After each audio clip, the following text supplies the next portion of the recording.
How are rational expressions used in real-world problems?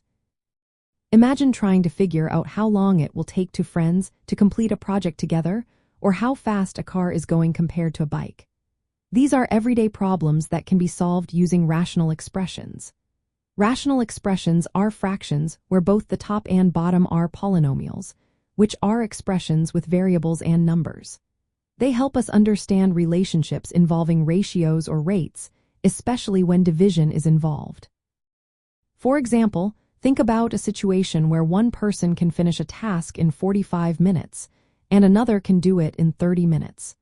Their work rates are written as 1 divided by 45 and 1 divided by 30. If they work together, adding these to rational expressions tells us how quickly they can finish the job. This method makes it easier to see how combined efforts work in real life. Rational expressions are also used in speed and distance problems. Suppose a plane travels faster than a car, and you know the time difference between their trips. Using rational expressions, you can set up equations to find the unknown speeds or times. Similarly, in density problems, like figuring out how much space a certain amount of material takes up, the formula involves dividing mass by volume. Rearranging these expressions helps find missing information.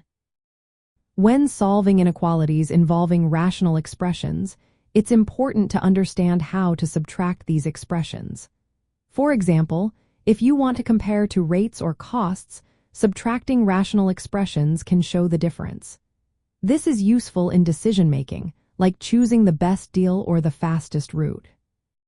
In everyday life, rational expressions help us model and solve problems involving ratios, rates, and proportions.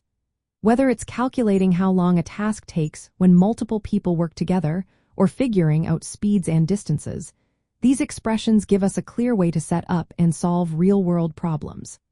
They turn complicated situations into manageable algebraic equations, making math practical and relevant.